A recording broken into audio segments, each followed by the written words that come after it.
Okay, so I think I'm going to start now. So today's little Fiveable stream is an introduction to AP World History. So I'm going to be going over stuff you should expect to go over academically, like what you're expected to know on the test, some basic information that you should know about the information you're going to learn in this course in general. And then I'm also going to go over the layout of the AP exam, and then I'm going to go over what I believe were the most rewarding parts of this class. Okay, so these are Fiveable socials, Twitter, Insta, and YouTube. Be sure to follow them because they're honestly amazing. And if you really want to get a 5 or even just pass the AP exam, Fiveable is an amazing resource to help you accomplish what you want to accomplish this year. So this is an introduction, just like a quick go over, thanks, Tan, going over what all my slides are going to be about. So the beginning is just an introduction, all about me kind of thing. And then I'll be going over the test in depth, especially the open-ended questions like the SAQs, the DBQs, the LEQs. And then I'll be going over course content, things that you can expect to learn, especially now that AP World History has changed a lot. Now, if you didn't know, if you're a student, before AP World History used to teach over a longer period of time, and they changed the course name actually to AP World History Modern. So now they're only going over modern history, which according to the College Board is from 1200 onwards. So a lot of the information that you need to know for the AP exam kind of changed. So I'll go over that. And then, as I mentioned before, what was rewarding, things that I think really are going to help me this year as I'm a sophomore. So I'll be going into high school as a sophomore, what I think I learned from AP World History that I can apply to other courses. Okay, so it seems like we have a freshman here, we have a sophomore, and then we have a few teachers. So that's really great. I honestly didn't think I was going to have such like a broad spectrum. So my name's Charlie. I'm from New Jersey. I live pretty close to New York though, so it's not like what you think of New Jersey, like shore kind of place. I'm a sophomore in high school. I still haven't started school yet. I still have like another 2 weeks until I start school. So as of now, I guess I'm still a freshman in high school. I took AP World History as a freshman. My school had a kind of weird way of letting students take AP World History. As long as you got an 80 or higher in civics your 8th grade year, you were put into AP World History. So I had an AP World History class with about like 35 people in it, which is pretty big from what I've heard about what happens with people in AP World History. And I got a 5 on the exam, and that seems kind of crazy from what I've heard, but it's really achievable, and I can help you with just some like study habits that may help you get that score that you really want. Even if it's not a 5, even if it's a 3, that's still amazing because it's a college course. Even if you can get a 3, that's great. So I want to help you guys achieve the score that you want to achieve by giving you some information that'll hopefully help you. So the AP World History exam. So not much in reality has changed about the AP exam. It's 3 hours and 15 minutes long. So this may seem like a crazy amount of time. I know when my teacher first told me that the AP exam was 3 hours and 15 minutes long, that I thought that was all the time in the world. And that does seem like, can everyone see the slides? Okay, I'm just trying to make sure it's not like an everyone problem. The test is 3 hours and 15 minutes long, as I said before. That seems like a lot of time, but there's a lot of reading involved on the exam, and I'll go over this later when we go over, especially the DBQs. This 3 hours and 15 minutes also includes the time that you have to read a lot of stuff. So although it sounds like a crazy amount of time, it's an appropriate amount of time. You have to learn how to pace yourself a lot. and those are skills that you'll learn in your AP course, but I'll also go over that later when I talk about what I thought was rewarding about the course. So you have 3 hours and 15 minutes. You start the exam with your multiple choice, and your multiple choice is 40% of your final AP score. So it's a pretty decent chunk. You have 55 questions, and you have to do 55 questions in 55 minutes. So 1 question per minute. Now, I feel like people going into AP World History are they think that they just need to memorize everything. They need to memorize when this war occurred, when this war occurred, from what time to what time did this happen. And that's not necessarily true. The multiple choice isn't, okay, not all the time, but sometimes it'll be like, from what year to what year did World War II occur? That's not a question you'll really see on the AP exam. It's more about applying your knowledge on multiple choice. So although there are times that multiple choice questions will just be about memorizing facts, it's applying your knowledge. So they'll show you this, let's say, architecture, this pyramid or this ziggurat, and they'll show you a picture of it. And they'll be like, based on this picture of this architectural monument, during what civilization was it built? It's more about applying your knowledge of history than just straight up memorizing stuff. So if you're stressed about having to memorize everything about World War II or everything about the French Revolution, you don't have to sweat it. It's really, the AP World History exam does not expect you to memorize every single little detail about every single little historical event. Oh, I forgot to mention this before, but there's also a questions tab. So if you need to ask a question, down below it says ask a question, and you can feel free to ask as many questions as you want. I can answer as many as you need.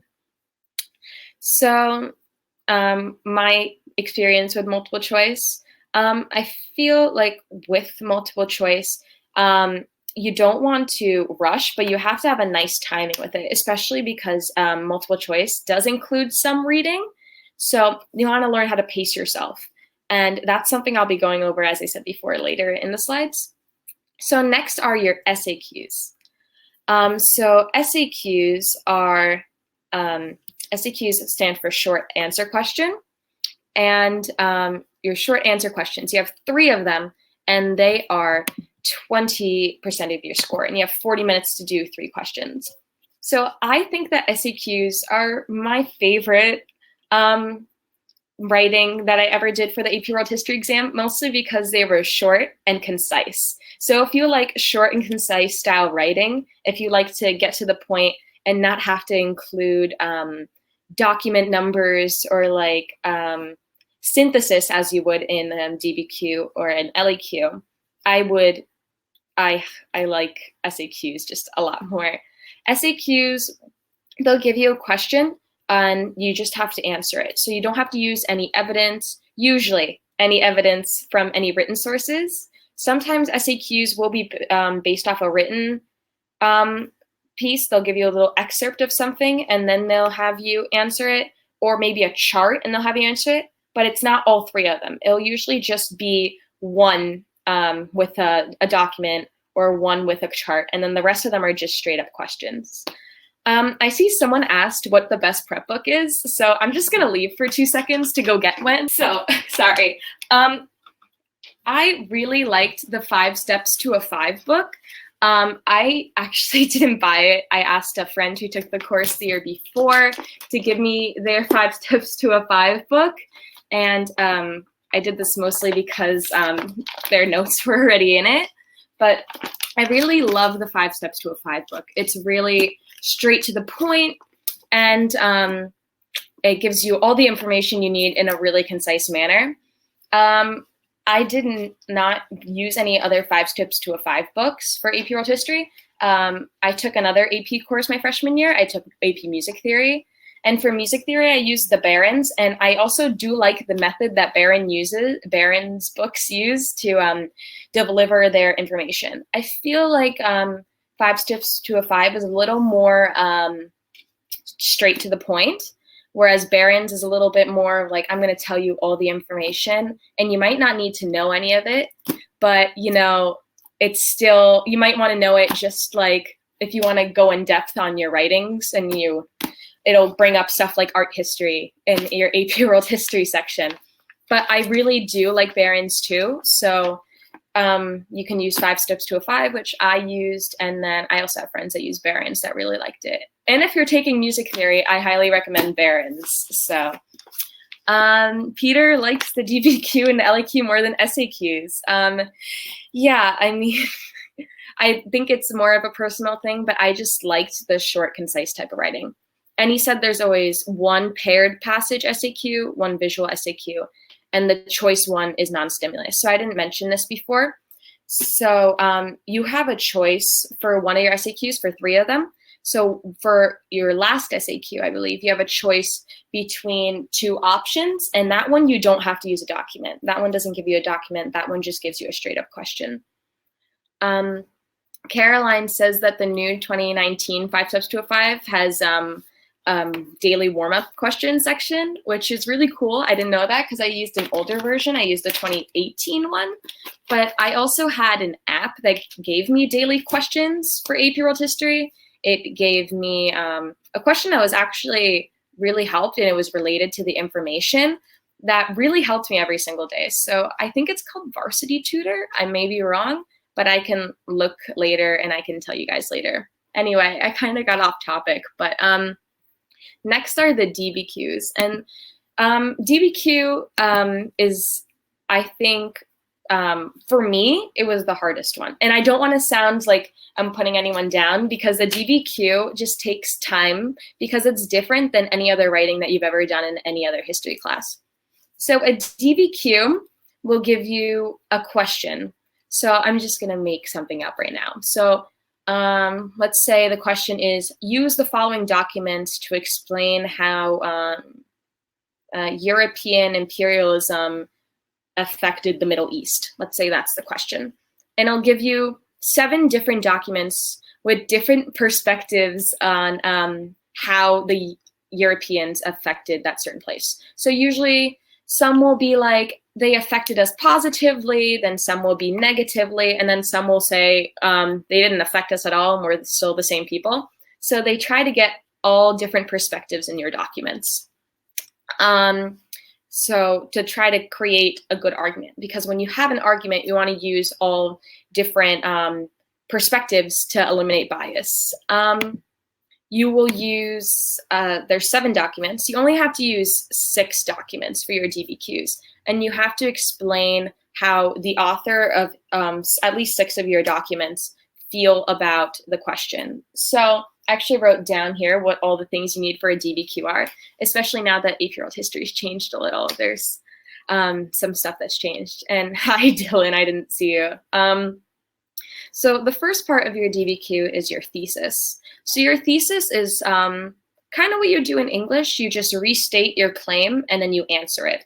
So if we're still using that prompt that how did European imperialism affect the Middle East, your thesis could just be European imperialism affected the Middle East by blah, blah, blah.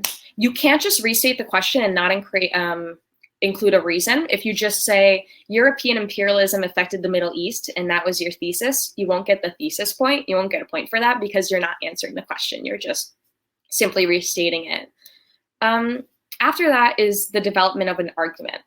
So in this section, I like to, when I'm reading my documents for my DBQ, I like to just write different groups, how I'm going to group the documents. So in this case, with this, prompt that is how did European imperialism affect the Middle East, I'll group them maybe into positively affected and negatively affected groups.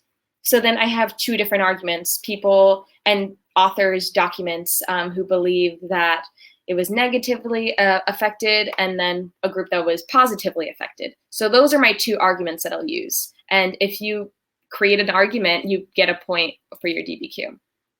Next is your use of documents. As I said before, you have to use 6 of your documents out of the 7 documents in your argument. If you don't get your document use point. It's as simple as that. So next is your point of view, purpose, and audience. So for at least 4 of the documents, you have to explain something about the documents. So what I like to use a lot are point of view. So point of view is essentially just what the author thinks. If you explain what the author thinks for 4 of the documents, then you'd get the points. And yeah, it changed to 4. I thought when I took the AP exam, Dylan, I thought it was 6. I'm not sure if it, I'm sure it changed because I always did it for 6, but now it's 4 and it's kind of crazy. It was 3. Oh, it's 4 now. Okay, yeah, it's 4. So you have to explain the point of view or the purpose. So the purpose of the document. Why did the author write this? The audience. You can also explain the audience. The audience is who the author is writing this for. So if it's written in a very poetic style, if it's written in a very educated style with using very long words in like a very verbose manner, then you can say that the audience is most likely educated people, because if you gave this to someone who wasn't educated and there's very long words, they probably won't understand it. Or if it makes references to a certain religion, you might say that the audience of this document is to people that follow this religion. So essentially an audience is just who it's written for. And you can also do bias. So bias is if there's anything that's unfair or prejudicial about what they say. So let's say, sorry, I was just reading the comments. Someone says that their religion is the best. That may just be biased because they follow that religion. And if the author has something that sounds prejudicial and you describe it, that's one of the points. You get one of the points for at least, you have one of the points for at least 4 of your documents right there. So your next thing is contextualization. And I'm not going to go into crazy depth about this because there's actually a stream next week or in a few days. Evan's doing it on contextualization. So if you're free, you definitely want to watch it. Oh, it's tomorrow. Okay, so if you are free tomorrow and you're taking AP World History, you definitely want to watch contextualization. Contextualization is a really important part of AP World History essay writing. So contextualization is using your prior knowledge to go over other events that are happening at the same time. So it's basically just a prologue to what's going on currently. So as I said, that sounds really confusing, but I'm talking about European imperialism in the Middle East.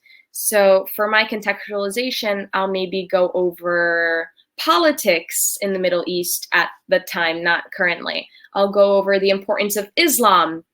I'll just give a bit of background information that is relevant to the topic. So maybe I can go over, as I said before, politics. I can go over language. I can go over religion. It really depends on the time period that they give you in the DBQ. Also, they give you a time period in the DBQ, so make sure that your contextualization isn't from after the time period, because contextualization needs to be before or at the same time. Next is outside evidence. So as I was saying before, that you don't need to memorize like specific events, but you definitely want to have like a decent knowledge of what's going on at every time period. So outside evidence is when you use your own personal knowledge to think about what can I use to support my argument. So it's not any evidence that's found in your documents. It's not mentioned in your documents whatsoever. It's just information that you know because you took the class and you took notes. So an example of this would be, let's say we're talking about European imperialism in the Middle East. My outside information is going to be about the 7 years, it will be about 6 Day War. It'll be about, or we can talk about the Islamic Revolution, which is a little bit later. It really depends on what year is in the DBQ prompt. Maybe my outside evidence will be about, it'll be about the Middle East and their relations with Africa. That's from earlier in history. It maybe can be about religion, something you know about Islam, because the Middle East is where Muhammad and Muhammad with was the place of the birth of Islam. So you can use all this other information that's related to the Middle East, and you can use that in your DBQ. And as long as you use one example of outside evidence, you can get the point for that. And next is synthesis. And synthesis is one of the more broad points. You don't really need to do one specific thing. You can do a bunch of different things and you can get the synthesis point. So the synthesis point is connecting your topic in AP World History to something completely different. And it's almost like outside evidence. You can relate it to another discipline. So if you've taken AP Comparative Government, you've taken AP US Government, or AP Art History, you can use stuff that you know from any of those topics and relate it back to AP World History. So I know a little bit about art history. I'm not a big art person, but I know a little bit about just like art techniques in different places. So let's say that there's this specific art piece that I know is related, this specific art piece that was influenced by British imperialism in the Middle East, and I can use that. Or if you're taking AP Comparative Government, you'll spend a decent amount of time going over Iran. So if you think that you can connect the point that you're making in one part of your exam to Iranian Iranian politics, if you can connect it to the Cultural Revolution, if you can connect it to the Khomeini regime, you can connect it to anything really, then you can use that and you will get your synthesis point.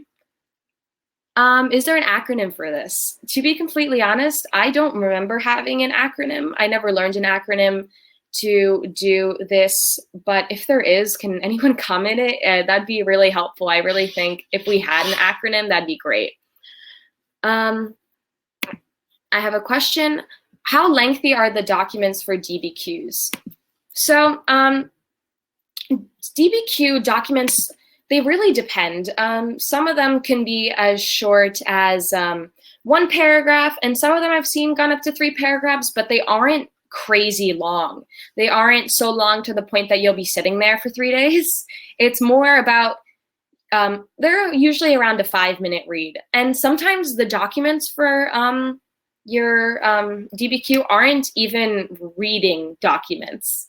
So sometimes there'll be pictures, which I think is always really interesting to have a picture there, because it with a picture you can maybe relate it to something you see visually. You know, if it's an art piece, and you want to connect that to art history, that's your synthesis point. So not all of them are documents, but the ones that are actual documents don't tend to be that long of reads. Okay, so I'm gonna go to the LEQ now. So the LEQ is essentially a long essay question. So long essay questions, they give you choices. They give you choices of questions to answer, and you get to pick one, and you have to answer that question. So it's 15% of your score. You have one question, and you have to answer it in 40 minutes. So usually in LEQ, you will get 3 prompts, and each of those prompts are from a different period in history. So this is just an example. Let's say one of them has to do about the Black Death, and the next one will be about the Ottoman Empire, and then the next one will be about the Green Revolution. Those are just examples. You probably won't get those on this year's exam, but they're just as a reference that usually they'll be from different periods of time. LEQs are like DBQs, except for the document part.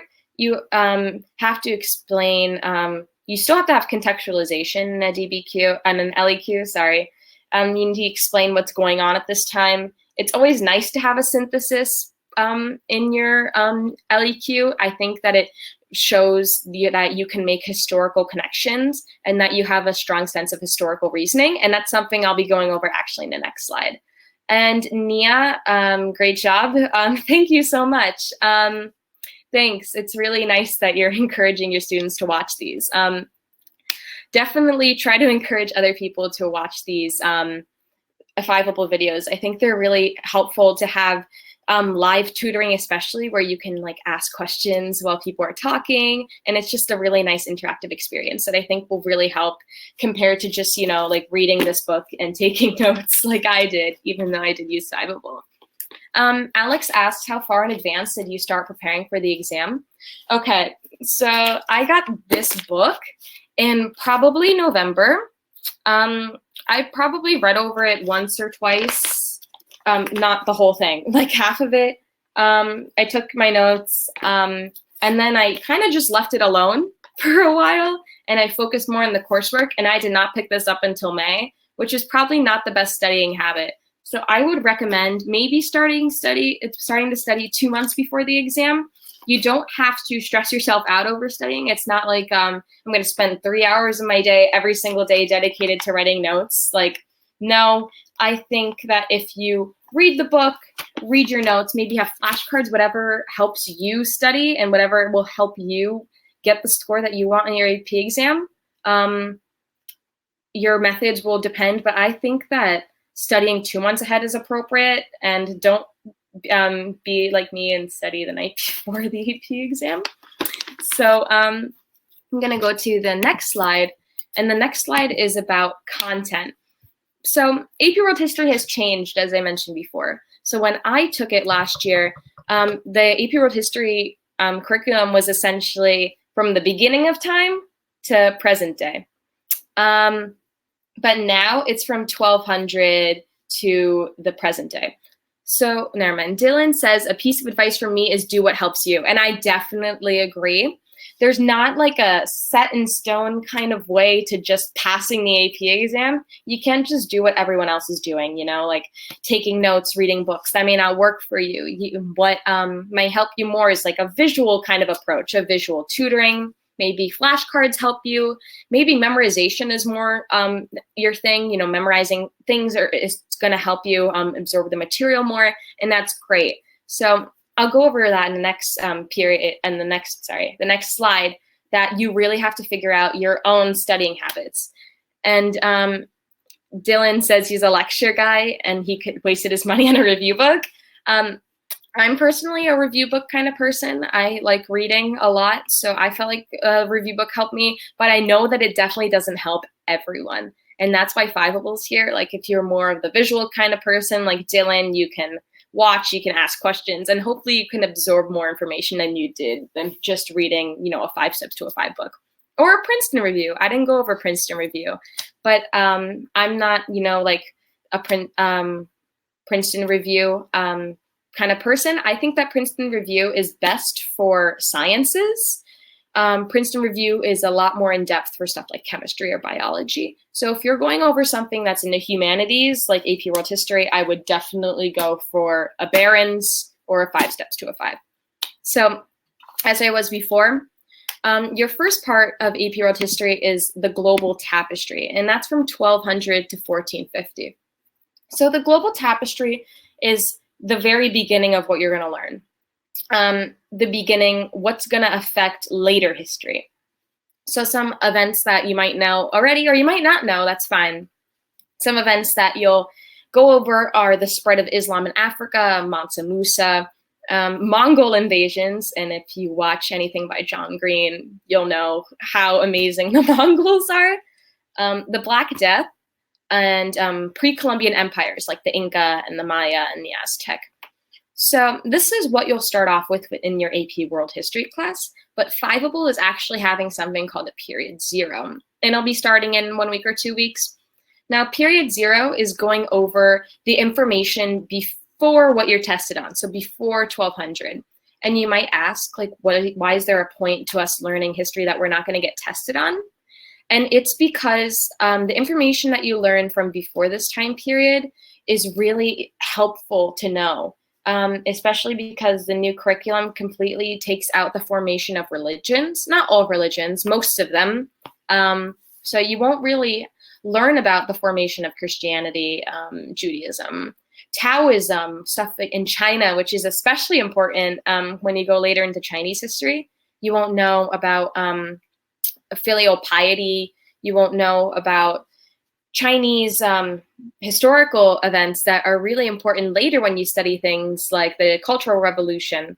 So we're going over that information on Fiveable before the stuff you're learning in class. So your teacher might include information like this, they might not. Just know that you're probably going to start in class with different information that you're seeing on Fiveable, but it's still equally as helpful to watch Fiveable because it's just good to know the information from before. So the global tapestry is your first part that you're going to learn in class. And then next are networks of exchange. So this section is basically just going over trade, how people interacted before, modernization. So we're going over things like the Silk Roads, the Sand Roads, and the Sea Roads. That's what I learned. I learned all three of them together like that. I don't know if that's how everyone learns it. But those are methods of exchange. The sea roads were in the Indian Ocean, and that's how India connected to Africa and the Indian Ocean. That's why it's called sometimes the Indian Ocean trade routes. We'll go over the Silk Roads, which are over Eurasia, and you'll go over the sand roads, which are in Africa. And the sand roads are especially important because sand roads, they facilitate the spread of Islam, and griots, which are singers who sing songs about cultural stories and religion. Those are mostly seen in Christianity and traditional religions, but they're very important later on when you go over maybe European in Africa. You'll see that culture, that original culture that we see during exchange periods merging with European history. As I said before, the Indian Ocean trade, the cultural consequences of exchange too. And the first one that came into mind when I thought of cultural consequences was champa rice, which is something you'll definitely go over in your AP World History class. But champa rice is basically this rice that they produced to keep up with demand, because demand was so crazy for rice. So they, because of exchange, so people were going all over the world, and there's a lot of need for rice now because rice is coming from everywhere, and there's a lot more people. So champa rice was a rice that they created that grew quicker so they could sell more of it. And the environmental consequences of exchange, you'll go over that as well. So your next section are land-based empires, and that's from 1450 to 1750. So, okay, thank you, Caroline. I'm glad to hear that I'm doing well because it's my first stream and I'm honestly kind of nervous. So land-based empires. So land-based empires are empires on land. They're not overseas territories. So they're not what you would think of like the British Empire. The British Empire just has land, all over the world. We have land in the Pacific, we have land in Africa, we have land in Asia. Land-based empires will just go over empires that haven't really expanded over oceans. And that's stuff like the Ottoman Empire, which lasts for such a long period of time. The Ottoman Empire lasted until, I believe, the early 1900s. So it lasted for a long period of time. And you'll definitely go over them a lot, especially when it comes over, you go over religion, you go over politics, you go over war, you'll definitely go over the Ottomans. And they're just such an interesting empire. And then next are the Aztecs. And the Aztecs are one of the pre-Columbian empires. You'll go over what the Aztecs were like before Spanish arrival. So you'll definitely go over things like human sacrifice, which sounds kind of disgusting. But the Aztecs did participate in human sacrifice. And that's something that's very interesting to their culture. And You'll go over some of the developments that these empires made. Some things that we don't go over with empires like the Aztec and the Maya, like developments in mathematics and astronomy. You'll go over important figures like Montezuma and even some polytheistic gods that you'll go over. Like I can't pronounce any of them. They always have really crazy names like Huitzilopochtli, Huitzilopochtli. I'll have to see later, but I'm really sorry. And another land-based empire to go over is Russia. The Russian Empire under Peter the Great, Catherine the Great. You'll definitely learn about the Mongol raids of Russia. You'll go over in this empire. You'll go over the Orthodox Christianity, especially. Okay, yeah, Dylan, I'm not even gonna try to say that, but like caravanserai are really interesting too. And you actually go over that when you do networks of exchange, which is the previous unit. Caravanserai are essentially just modern day motels for people, usually men, who are traveling down sand roads and camels.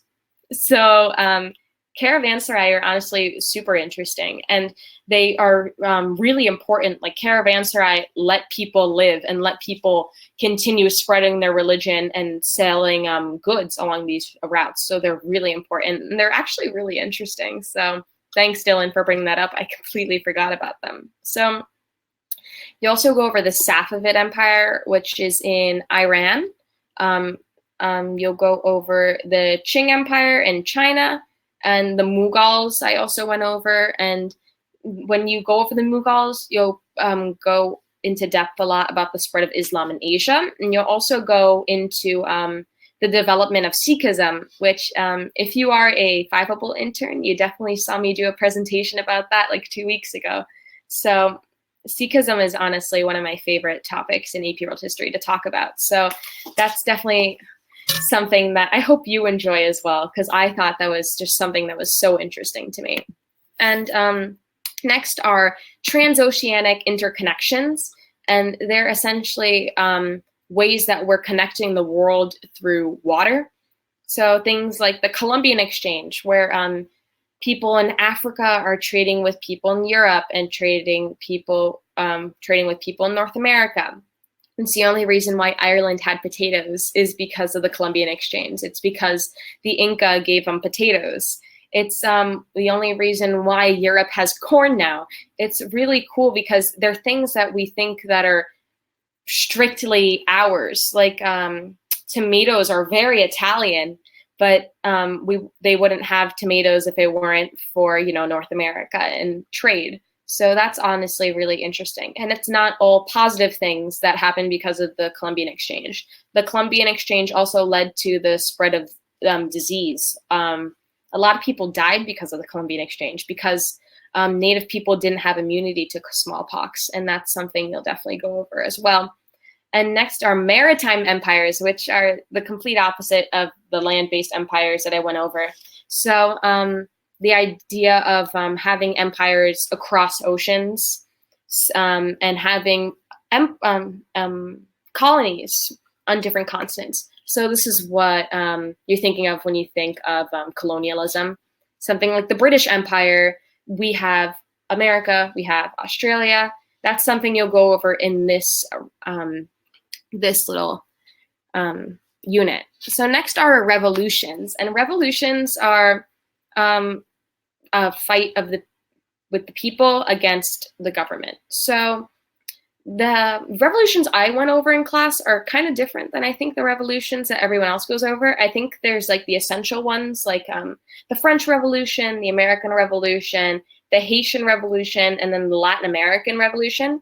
But my teacher also taught me the feminist revolution.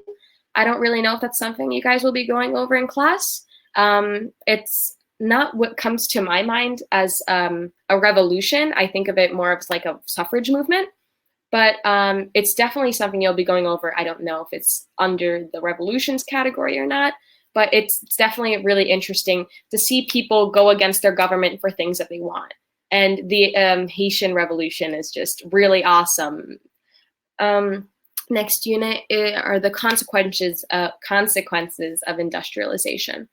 So industrialization is basically the formation of machines to do work, extreme building. It caused a lot of pollution. That's a major consequence that you'll go over in this time, is just pollution caused by the Industrial Revolution.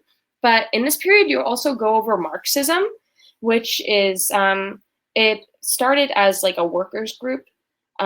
People who worked in factories just became part of working clubs, and Marxism it was this ideology that all people should be treated equally and should be given equal amounts of pay even if they aren't doing equal amounts of work.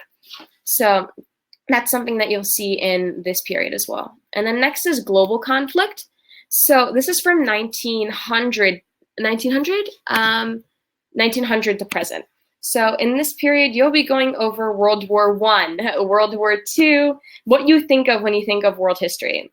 World War I, World War II, you'll go over Vietnam War, Korean War, maybe even the Iraq War, just lots of conflict. Even if it's not like world conflict, just conflict that everyone's involved in. So Iranian revolutions may be something you go over in that period as well.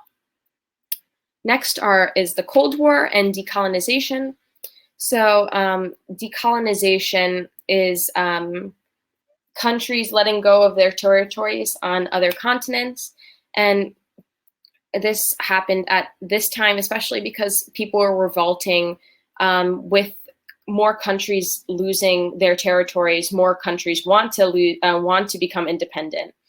And the Cold War, you'll go over the USSR when you learn the Cold War. You go over the Berlin Wall. You go over something called McCarthyism. It's a really interesting topic because it's the first time that we see a lot of African and Asian nations come forward. Because before this time, we never really had Vietnam. It was part of France, and then now they're their own country. We'd never really had any Pacific Island countries other than Australia and New Zealand. But here now we have like another 15 countries in Oceania. So that's a really just cool time that we just see a lot more countries just forming. It's really cool to see that now we have like 196 countries. It's really fascinating because before we had 128. Now we have another 76 countries spread out. Next is globalization. Globalization is the idea that this world is forming to become one. Ways that we're connected. So like technology. In this part, you may go over the Green Revolution, which is people creating and getting more crops in India. Okay, I was just checking for questions. It's what you think of when you think of modern history, stuff that's going on currently. And even though it's still from 1900 to present, it includes a lot of topics that you already know from the creation of cell phones and linkage institutions, stuff like that, just stuff that connect people from around the world to go over certain topics. The media even. Next is what I thought was rewarding about AP World History. So if you didn't know already, if you're taking AP World History, AP World History is an introductory college level course. And what I think was really cool about that was that I could have the same amount of coursework that a college student has, learn the information that a college student has, and learn a lot more than my peers were learning in a regular world history course. And I think that was rewarding because it taught me a lot more information that I would have known if I had taken regular world history or even honors world history. It taught me a lot more content. It taught me historical reasoning that I never had before. It taught me how to connect to what I already knew about world history to different things that I know about, like art and government and politics, even stuff like literature. I can now connect every time I read something like Animal Farm. I can go on this whole super long speech about communism and how they're connected. So I feel like AP World History really helped me with that. the fact that it was a college level course really helped me learn new things that I wouldn't have known in an honors course. Next was the importance of time management skills. So like we were talking about before, studying ahead of time. AP World History definitely taught me how to create my own schedule. I wasn't like with other courses where I could just, wing it. I could look over my notes 5 minutes before, just take the test, and I got a 99. It wasn't that kind of thing. AP World History taught me that I needed to divide my time more. I had to dedicate, like part of my time to studying, even if it wasn't with this book. Like, I'm going to spend one day today watching a Fiveable stream, and then I'm going to read this part of my book that's related to that, and then I'm going to review my flashcards. It really taught me how to divide my time appropriately so I can get the most information in my brain without completely frying my brain. And then next was developing study habits, which is what I said before. Don't go too crazy with studying. It doesn't need to be like, I'm going to study for 3 hours tonight, because honestly, I think it's more effective if you study better than study longer. And this sounds really crazy to some people, but you don't need to study 40 hours a week to know everything. I'm not just saying like, don't study or study like 30 minutes and I'm going to know everything. No, it's just how to be an effective studier, how to just like not just stare at this book, how to highlight, how to take notes, how to do review questions, how to do all these things that'll help you, and you won't have to spend all of your time, staring at this or your textbook, especially because my textbook last year was like 1,000 pages long and it was like this thick. And then next were historical reasoning skills. So using the information that you know from AP World History and connecting it to other things that you know. Being able to know about the Reformation or the scientific revolution, and being able to connect that to, I don't know, the astronomy even. Was it Ways of the World? My textbook, I think it was Ways of the World. It was the latest edition of Ways of the World. I did use Ways of the World by Strayer, I believe. It was a really great textbook, to be honest. It went in depth about everything I really needed to know and more. It really did. And what I liked about the textbook that I personally had is that it gave you separate parts of each chapter were dedicated to maybe an artist at that time. And it really helped me with, I think, the synthesis point, because let's say it went over this. I remember there was one part that was about this European peasant named Cecilia Fanfed or something along those terms. And it because it had me give me this information about this separate person, it really helped me make connections. So I'm talking about at this time the Crusades, and I can make that connection to European peasants, or I can make a cool connection to English peasants. So even if you don't have Ways of the World, if you have a nice textbook that has a lot of information, it can really help you with the AP World History exam. So that is it for my presentation. So if anyone has any like other questions to ask, feel free to ask as many as you want. And if you haven't answered the poll, definitely go right ahead. Okay, so we're across the board here. We have a 9th grader, 2 10th graders, 2 11th graders, 2 12th graders. Oh, 3 10th graders now. Okay, that's so cool. Okay, so I feel like AP World History is probably not like the first AP for people to take. My school was just, it offered it to me as a freshman. I know a lot of people that took AP Human Geography as a freshman, but oddly enough, in my school, that's a AP that's reserved for upperclassmen, which I don't know why when other schools do that. But regardless of what grade you're taking AP World History in, I think it's definitely a rewarding course, and you learn a lot. Even if it's not about history, you learn information that definitely helps you with other APs. Yeah, a few less than 10% of AP exams are taken by 9th graders. Yeah, I don't think that a lot of schools allow 9th graders to take AP World Histories and AP World Histories, AP courses. And I definitely think that if you feel that you're up to the information and you're up to learning about all the information that you need to know, or if you know a lot about a certain topic, let's say you love watching presidential elections like these past few years, and you love like watching the news, you know a lot about like all the presidents, then if you are a freshman and you feel like you can take AP US Gov, then take AP US Gov. It's not exactly just a grade thing, but if you feel like you can take on the coursework and you feel like what you're going to learn is rewarding, then definitely. Is WHAP easier than AP Euro? So I have not taken AP Euro. I'm gonna say this. I know a lot about European history. My school doesn't offer AP Euro, so I can't really exactly answer this question.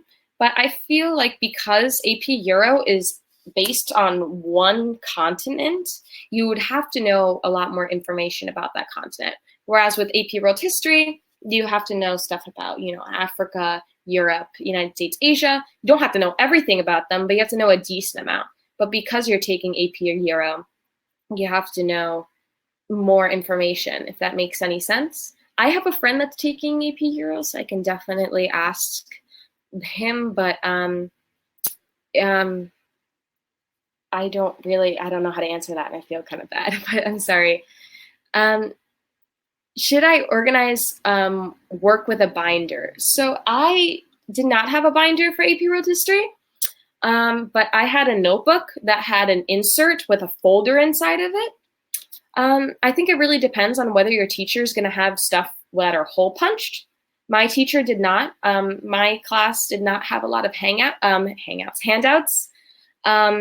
So I did not have to use a folder as much. I was more like notes. It was more of a notes kind of taking class. But if your teacher is going to give you papers, then I would definitely organize with a binder. Binders are really effective in keeping your information, all your stuff really in a nice, prepared, concise manner.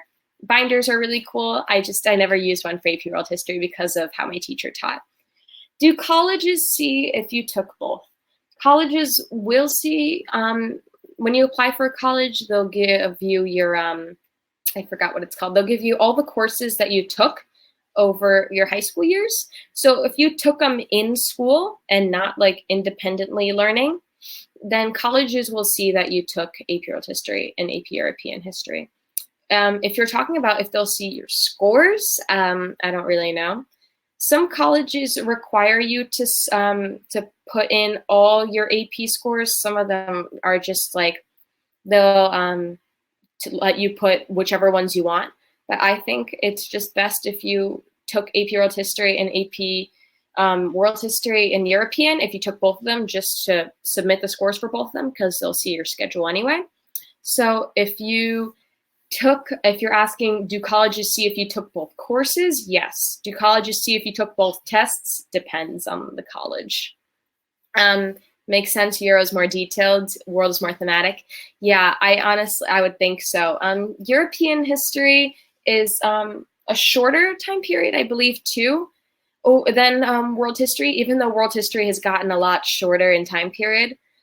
European history, I believe, is even shorter. I believe European history starts in like the 1300s. So because it's a much shorter period and because it's one continent, I feel like you would need to know more information. But I also feel like school teaches you more about European history than like Asian history or African history. So in my opinion, I think they're both AP courses. They're both college level courses. So they're both going to be difficult to an extent. But I haven't taken Euro to know. Are you taking APUSH right now? I'm not taking APUSH right now. I'm a sophomore, so I'll take it next year. Related to, from talking about United States history, United States history is a little different than Euro because it's getting smaller and smaller. AP World is going over, the whole world, then Euro is going over like a continent, and then US history is going over one country. So US history goes over, I would believe you'd have to know a lot more information because you're just going over one country. It's a 3-hour long test about one country. So I feel like it would be a little bit more detailed than the other courses, but I wouldn't, exactly know about the difficulty compared to other AP exams. 1450 to present. So yeah, it's about the same exact time as European history. It might be a little later than AP European history, but it's also going over that one country, so it might be a little different. If anyone has any other questions, feel free to ask. If not, we can end the stream.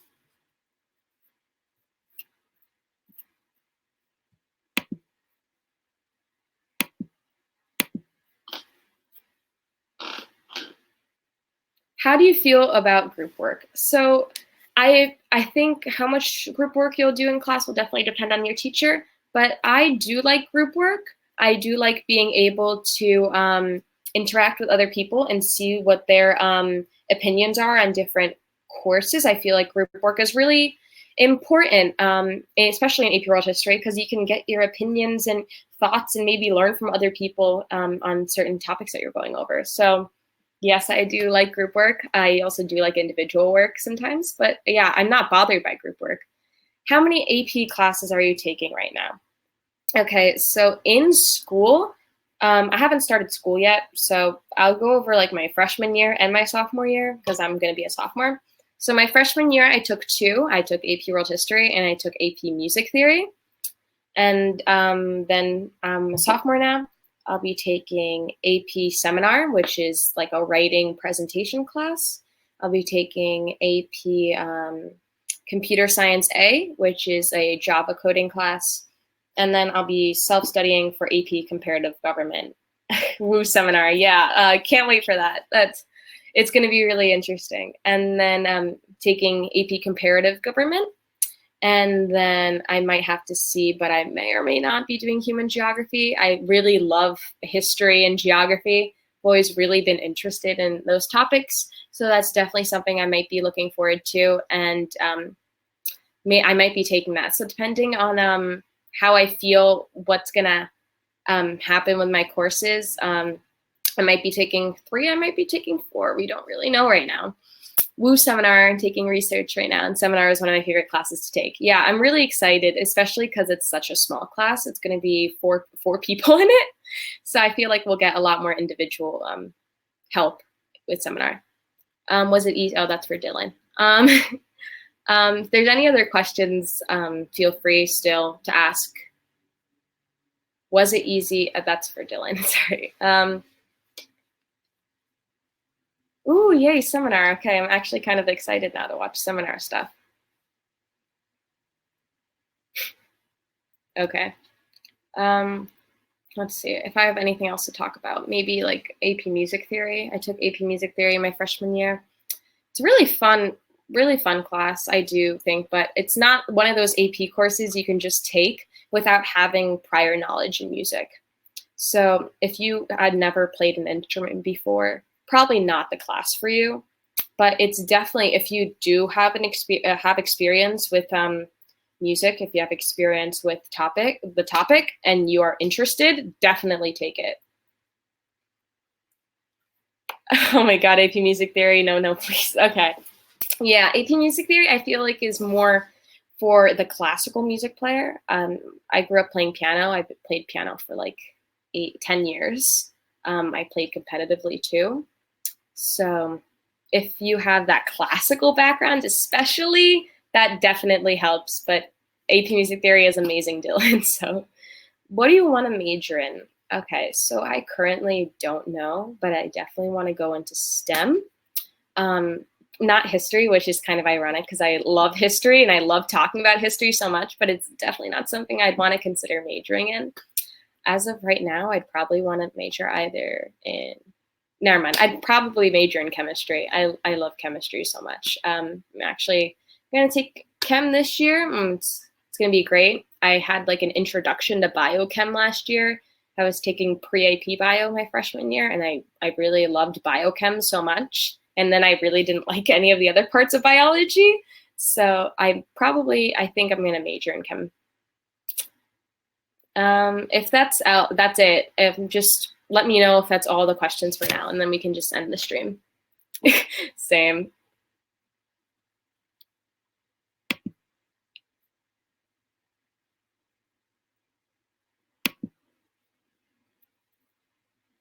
Okay, so if anyone has any other questions, I'll stay here for another 2 minutes. And if not, you guys can just leave the broadcast, and hopefully you guys learned something about APU world history. Okay, you're feeling confident. That's great. There's no need to like be scared and stressed about AP World History. It's honestly one of the most fun classes I've ever taken. Wow, that's really bad. I've ever taken. And once you take the AP exam, it's very chill. Like you learn a lot, and then you study for this whole year for this one exam, and then after the exam, you pretty much just you watch Mulan in class and you go over like how accurate is Mulan, how accurate is Robin Hood, how accurate is Cinderella historically. So it's honestly just one of my favorite classes I think I've ever taken, and I'm still a sophomore, so this sounds a little like kind of a little short-minded, but I really love AP World History. Okay, so I'm gonna go. This is the end of my first stream. Yay! Introduction to AP World History. I hope everyone learned something, and I hope that everyone can apply at least some of the information that they learned in today's stream to AP World History, their class, whether they started taking it or not. I hope that I helped you in some way. So thank you so much, and I hope that you stay for some of my other streams. Bye, guys.